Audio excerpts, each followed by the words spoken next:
तुमे पूरण परमात्मा, तुमे पूरण जगदीश, आदि पुरुष श्री सतगुरु, तुम्हें नवाऊं शीश, तुम्हें नवाऊं शीश। बोलिए श्री सद्गुरुदेव महाराज की जय। कुछ ही देर में इतनी हलचल हो गई, ज्यादा से ज्यादा 1 मिनट हुआ होगा इधर से उधर होने में, और कितनी हलचल हो गई। आदि शक्ति जगत जननी श्री माता जी की जय। आप सभी भक्तगणों को इस वर्ष की विदाई की बेला और नवीन वर्ष के आगमन की हार्दिक हार्दिक शुभकामनाएं।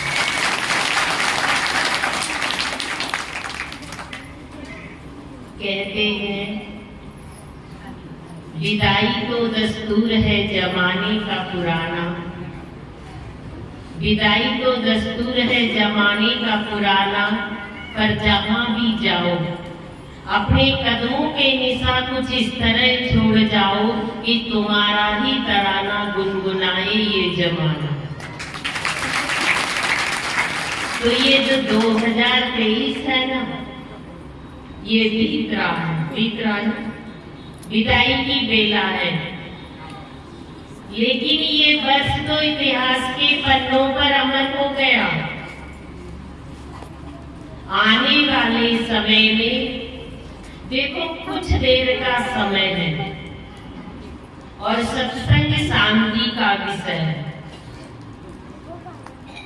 जीवन में जहां भी जो कुछ प्राप्त हो, मनुष्य को उसे एकाग्रता से ग्रहण करने का प्रयास करना चाहिए,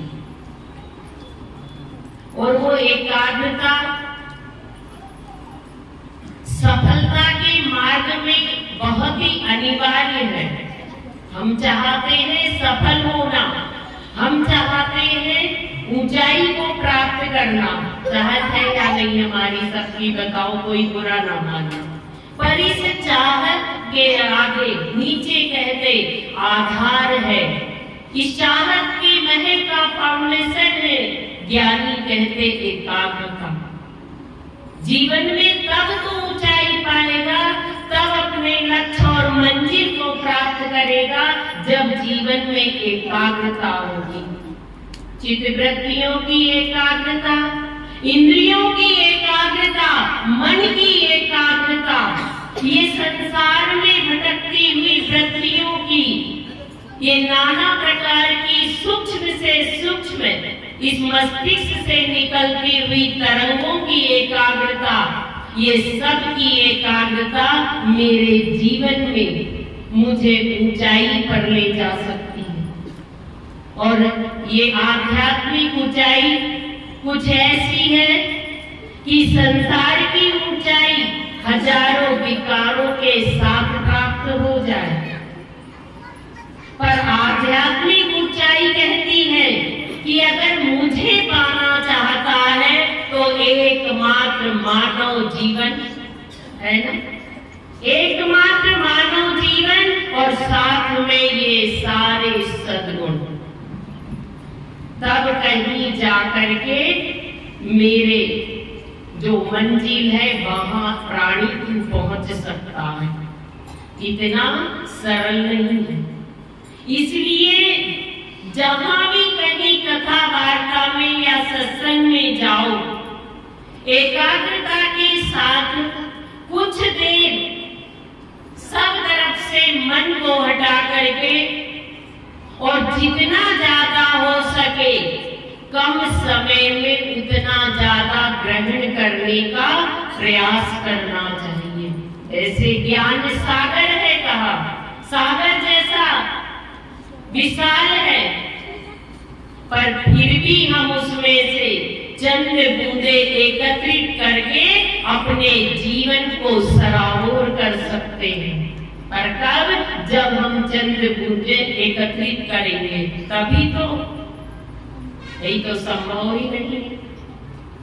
इसलिए थोड़ी देर एकाग्रता से प्रभु महिमा का श्रवण करें। हम अभी आपको बता रहे थे कि 2023 जा रहा गया ना, आज का दिन, और कितने घंटे बचे? 12, और 12 भी क्या 11 ही बजे, 1 बज रहा है, 11 ही बचे हैं। इसके बाद नवीन वर्ष की नई बेला प्रारंभ हो जाएगी। तो ये जाता हुआ वर्ष तो इतिहास के पन्नों में दर्ज हो गया। आने वाले समय में युग बन जाएगा, काल में परिवर्तित हो जाएगा, कहते हो जाएगा ना। ये तो अपनी अमिट छाप छोड़ गया, पर हमारे बीतते हुए जीवन से हमने पीछे क्या छोड़ा है, और अगर नहीं छोड़ा है तो इस नवीन वर्ष में कहते कुछ ऐसा किया जाए। ये नवीन आने वाला वर्ष भी तो कहा कि बीतेगा और फिर 25 आएगा, बीतेगा ना। तो ये आयु ही नहीं बढ़ रही है, उधर वर्ष ही नहीं बढ़ रहे, बल्कि कहते कि जीवन में इस बढ़ते हुए वर्ष से और आने वाले नवीन वर्ष से जीवन में मुझे कुछ प्रेरणाएं प्राप्त करना है। कि जो कुछ भी कहा कि इस जीवन के अंदर पीछे छूट गया और मैं प्राप्त नहीं कर पाया, कोई बात नहीं, पर अब आने वाले वर्ष में मुझे एक ऐसा संकल्प लेना है जिससे कहा कि मेरा जीवन संवर जाए। क्योंकि ज्ञानी कहते कि ये अनमोल जीवन प्रकृति का एक अनमोल तोहफा है, उपहार है, बड़ा खूबसूरत ये जीवन। और इस खूबसूरती में और भी 4 चांद लगाने के लिए प्रकृति ने मुझे बहुत कुछ प्रदान किया, जिससे कहते मैं अपने मन को सदैव प्रसन्न चित्त रख करके और इस जीवन का आनंद प्राप्त कर सकता हूँ।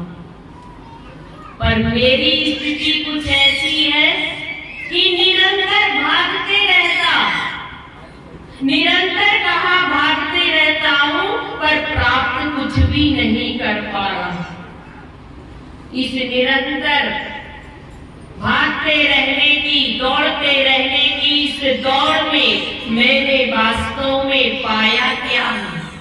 कभी एकांत में बैठ करके मैं इस बात का मूल्यांकन करूं कि यह बीतते हुए दिनों में, वर्ष में मैंने अपने इस जीवन के अंदर क्या प्राप्त किया है, और क्या जो मैंने प्राप्त किया है उस प्राप्त से मेरे जीवन के अंदर मेरी जो अपूर्ण आत्मा है वो पूर्णता को प्राप्त कर लेगी।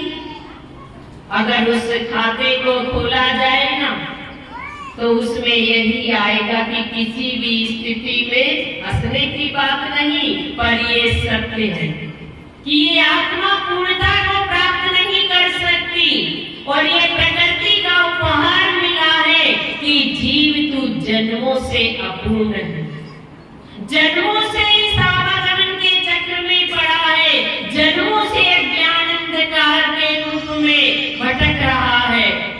तो ये जीवन में जो अनमोल जीवन है, इस जीवन में जीवन की सत्यता को जान करके वास्तव में पूर्णता को प्राप्त कर ले, जिससे आवागमन मिट जाएगी। सारी कहते समस्याओं का समाधान हो जाए, सारे कर्म बंधन कट जाए, कहते ये सारे मोह के और आसक्तियों के बंधन कट जाए और निर्मल होकर के और अपने लक्ष्य को प्राप्त कर ले। इसलिए तुझे ये जीवन प्राप्त हुआ है।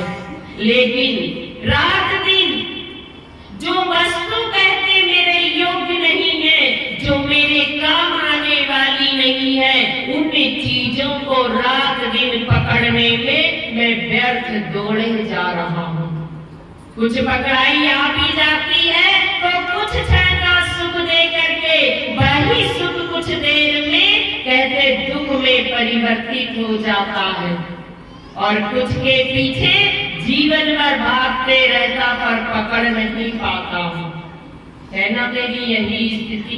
एक छोटी सी बात देखो, एक बहती हुई नदी से पूछा एक राहगीर ने, कहा तुम निरंतर बहती रहती हो और बहते हुए सागर में मिलना चाहती हो, कितना जल है तुम्हारे पास? क्या इतना तुम्हारे लिए पर्याप्त नहीं? क्यों सागर में मिलना चाहती हो? रेगिस्तान में बहो, जिससे कहते जिन्हें के पास जल नहीं है, उससे उनको कहते तुम्हारे जल से जीवन की प्राप्ति हो, उनके जीवन में जो सूखा है वो हरियाली में बदल जाए। तो नदी ने बड़ा सुंदर जवाब दिया, ये सत्य है कि मैं जल से भरी हुई हूँ, और ये भी सत्य है कि मैं निरंतर बह रही हूँ, और ये भी सत्य है कि मैं सागर से मिलना चाहती हूँ। ये सब कुछ कहा सत्य है, पर मैं कितने ही जल से क्यों ना भरी हूँ, पर फिर भी मैं अपूर्ण ही हूँ। इसलिए मैं निरंतर बह करके सागर से मिल करके पूर्णता को प्राप्त करना चाहती हूँ। निरंतर मैं इसलिए बह रही कि पूर्णता को प्राप्त करना चाहती हूँ। इतना मेरे अंदर जल है, इस बात का मुझे गर्व है। मेरे अंदर अहम भाव है। संसार का प्राणी मेरे जल को छोटे से पात्र में ले जाता और कहता गंगा का जल है, यमुना का जल है, गोदावरी का जल है, नर्मदा का जल है। रखते हो ना सब अपने घर में। एमपी में तो सबके घर में नर्मदा जल मिलेगा, गंगा जल नहीं मिलेगा, उतना नर्मदा जल मिलेगा ना। हर अमावस्या जाकर नहा कर भर करना। तो कहते कि संसार का प्राणी छोटे से पात्र में मेरे जल को भर के ले जाता और कहता है कि ये फलानी नदी का जल है। जब वो कहता तो मुझे गर्व होता है कि ये मेरा जल है, पर जब मेरा यही जल उस समुद्र में विलीन हो जाता है तो मैं स्वयं पूर्णता को पाती हूँ, और साथ में मेरा गर्व, मेरा अहंकार नष्ट हो जाता है। अहंकार कैसे नष्ट हो गया? अहंकार कैसे नष्ट हो गया आपका? तो वो जवाब देती है कि मैं समुद्र में होकर के और वाष्प बन करके बादल बन जाते हैं, और बादल जब धरा पर गिरते हैं तो पानी तो वही है, जल तो वही है कहा, पर संसार में कोई ये नहीं कहता कि ये नर्मदा का या गंगा का जल है। कहता है कोई नहीं कहता। इसलिए मैं जीवन में पूर्णता पाना चाहती हूँ कि सागर में मिल जाऊंगी तो मेरा अस्तित्व कहते उस सागर की विशालता में समाहित हो जाएगा, और उस समाहित होने में मुझे पूर्णता की प्राप्ति होगी।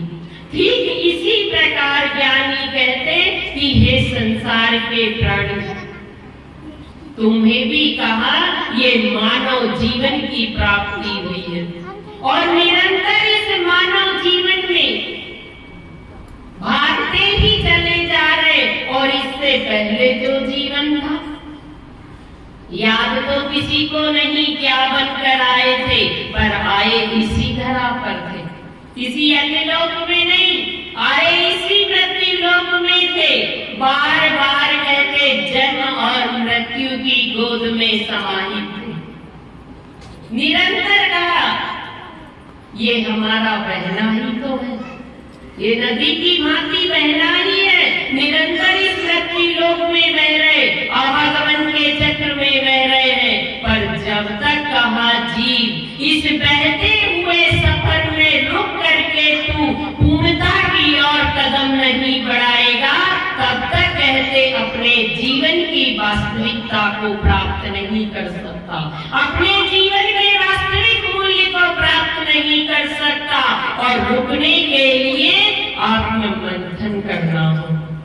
बिना आत्म मंथन किए, बिना आत्म चिंतन किए किसी भी स्थिति में कहा इस माया जगत में ठहर नहीं सकता, क्योंकि ये माया जगत बड़ा विचित्र जगत है। एक छोटी सी बात बताएं, हम संसार के प्राणी हैं, फिर इस माया ने बड़े बड़े ज्ञानियों को नचा दिया, यहाँ तक कि स्वयं सृष्टि के रचयिता भी इसके अधीन हो गए। हमारी और आपकी क्या हस्ती है? विचार करो, हमारी और आपकी क्या हस्ती है? एक ज्ञानी संत इस प्रकार भजन करते थे, और क्या भोजन था? पेड़ की सूखी छाल जो ऊपर की, जिससे पेड़ों को कोई कष्ट ना हो, और आज एक पेड़ से लिया तो कल दूसरे पेड़ से। इसी बात का इतना गर्व हो गया कि मेरे जैसा कोई साधक नहीं, क्योंकि अगर धन के मार्ग में आगे बढ़ते हैं ना, धन ज्यादा आता ना जीवन में, तब भी कहा गर्व है। और जीवन के अंदर आध्यात्मिक मार्ग पे अगर जीव आगे बढ़ता, तब भी यही विकार बराबर है, माया जगत के भी और भक्ति मार्ग के भी, तो एक ही है। अगर जीवन में धन प्रबल हो गया तो अहंकार कहता मैं यहाँ भी हूँ, मोह आसक्ति कहती मैं यहाँ भी हूँ, और उस राह पर चलते हैं तब भी वे सामने आके खड़े हो जाते, कहा हम इधर भी हैं। दोनों तरफ हम, माया के मार्ग में चलेगा तब भी हमें खड़ा पाएगा, और भक्ति के मार्ग में चलेगा तब भी हमें खड़ा पाएगा। इस मार्ग में भी हम पर विजय पाना है, और उस मार्ग में भी हम पर विजय पाना है। अब गर्व क्या हो गया कि मेरे जैसा कोई साधक नहीं, मेरे जैसा कोई साधक नहीं। एक दिन माया विचार करती है, प्रभु की प्रेरणा, क्योंकि भगवान के इशारे पर वो कार्य करती है, और प्रभु जब तक आजमा ना ले तब तक अपना नहीं बनाते।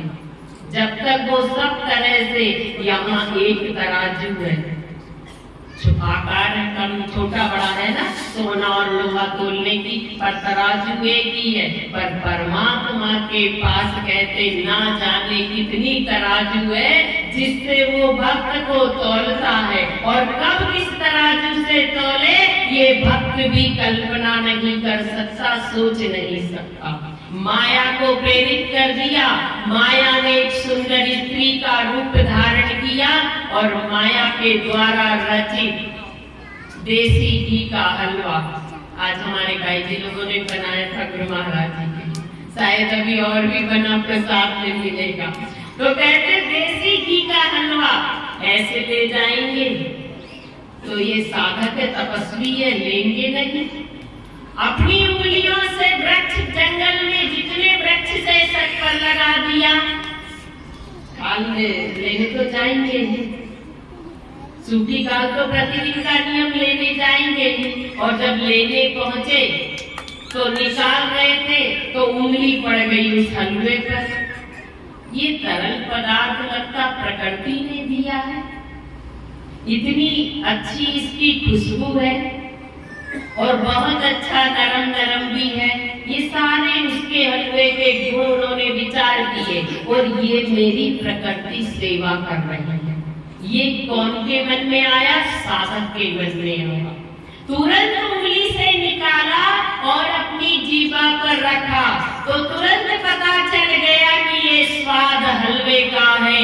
बरसों से कहते छाल का सेवन करने वाले को भी उस हलवे का स्वाद पता चल गया। जीभ पर रखते ही पता चल जाता ना कि इसमें नमक मिर्च क्या क्या डला है, चल जाता या नहीं। तो ये जिज्ञा को पता चल गया, क्योंकि ये इस जीवन की साधना थी। और भी जन्म हुए, तो इतने जन्मों में तो ये इससे कहते कि रात दिन भोगी भोग रहे थे और नाना प्रकार के भक्षण कर रहे थे। तो ये तो आदि है ना, चाहे जितनी मर्जी ठंडी लगी हो। और कोई कहते चाय पी लो, देखो बुरा ना मानो, कोई कहते चाय पी लो और उस तेज ठंडी में चाय के साथ अगर 2-4 भजिया मिल जाते तो अच्छा होता। और उतनी तेज ठंडी में चाय बनाने वाला 10 गाली दे रहा हो, कोई बात नहीं, बुरा भला कह रहा हो, पर सामने गरम चाय और पकौड़े तो आ गए। ये तो आदत है ना जीव की, मिलना चाहिए चाहे कुछ भी अब शब्द सुन करके मिले। तो ये स्वभाव है इसका, ये जन्मों से कहते, ये मन और ये इंद्रियां रात दिन विषयों का, हजारों प्रकार की वस्तुओं का सेवन कर रही है, तो ये आदि होती है। पता चल गया हलवे का स्वाद है। अब एक वृक्ष से खाल छाल लेते थे, अब तो कहते पूरे जंगल से सारे वृक्षों से वह हलवा निकाल निकाल कर खाने लगे। सारा दिन बीत गया, कई साधना भगवान की एक तरफ, संयोग से एक दिन वही माया कहते हाथ में कटोरा लिया और बहुत सुंदर रूप धारण करके स्त्री का और वृक्षों में लगा रही थी। साधक ने देख लिया, कहा देवी ये कष्ट करने की आवश्यकता नहीं, लाओ ये कटोरा पूरा ही हमें। जहाँ वो कटोरा लिया गए थे उस हलवे का, और हलवे को ग्रहण करना ही था कि संपूर्ण देह पर, मन और चित्त वृत्तियों पर माया ऐसे छा गई और भूल गए एक पल में साधना। ये है जीव का स्वभाव। इस माया जगत से ज्ञानी कहते कि एक ही पल में जीव तू कितनी ही ऊंचाई पर क्यों ना हो, पल में कहते धरा पर आ जाएगा। जन्मों की और कितने ही वर्षों की साधना कुछ ही क्षण में नष्ट हो जाएगी। इसलिए कहा उस पूर्णता को प्राप्त कर जिसमें अपने अस्तित्व को विलीन कर दे, और वास्तव में तेरे जीवन का यही लक्ष्य है। ये संसार की वस्तुओं में कहा कि रात दिन मन को लगाए रखना, तो कहा अपने ही लिए हानिकारक है। जितना ज्यादा आप एकत्रित करिए उतना इनके बीच में उलझते जाओगे। इसलिए किसी ने कहा है कि जिंदगी को अगर जीना है, जिंदगी को अगर जीना है तो जरूरतों के मुताबिक जियो, ना कि ख्वाहिशों के मुताबिक। जरूरतें तो हम जैसे फकीरों की पूरी हो जाएगी, और ख्वाहिशें तो बादशाहों की भी अधूरी रह गई और हमारी तुम्हारी भी रह जाएगी। इसलिए इस जीवन को अगर वास्तव में सही मायने में इसे जीना है, तो कहते कि जरूरत के मुताबिक जी करके इस जीवन का मूल्य समझ लो, इस अनमोल उपहार की कीमत समझ लो। आज प्राप्त हुआ है, कल पता नहीं प्राप्त होगा या नहीं होगा।